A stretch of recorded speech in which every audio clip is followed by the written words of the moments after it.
I'm Anne Beal. I am an animation artist. I have lots of ideas and I generally express them through animation, through painting really.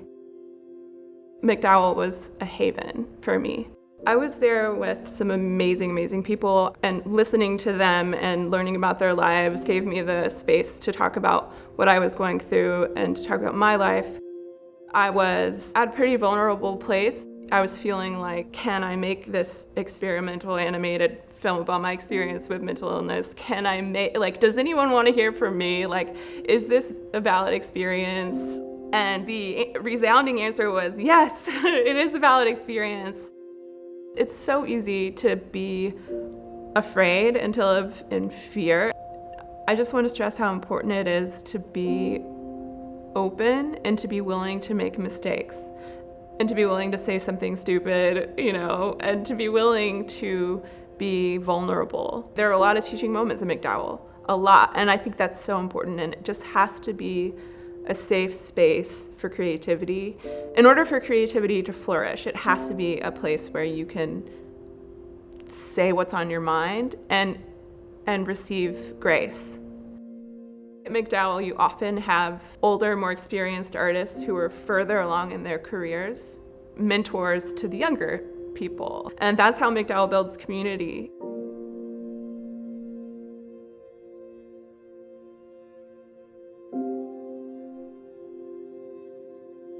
I think the first thing that I was attracted to with Chris was musically and artistically, and that same kind of mathematical brain. I tend to think instead of base 10, I think base 12. And he's thinking one measure could be 4 seconds. I did not go to MacDowell expecting to meet a life partner. My name is Christopher Zuar. I'm a composer. Anne screened 2 films at MacDowell, and I just remember connecting to the work immediately.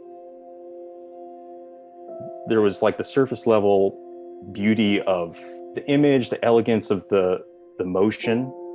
Her sense of color is just really attractive, and unique and organic at the same time.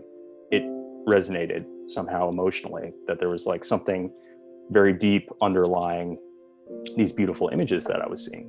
Within that moment, I knew that there was something there. I just knew that we would collaborate someday. We were really sort of careful to even combine our artistic practices at all, because we're both very artistically independent. Tonal Conversations is a long-form collaboration that started at MacDowell and is still going to this day. This was my first collaboration with any other artist.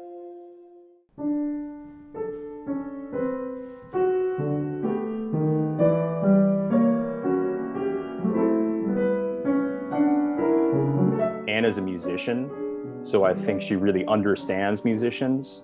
And that's been one of the joys of collaborating with her, is that she can speak on my level. I can't always speak on her level, but she can certainly speak on my level, and that's, I think that's really freeing. It's been really good for both of us as artists, because we can challenge one another's artistic, habits. He has specific things he does sometimes that's part of it is his musical language, but sometimes I point it out and say yeah, well, that's where you have a little breakdown.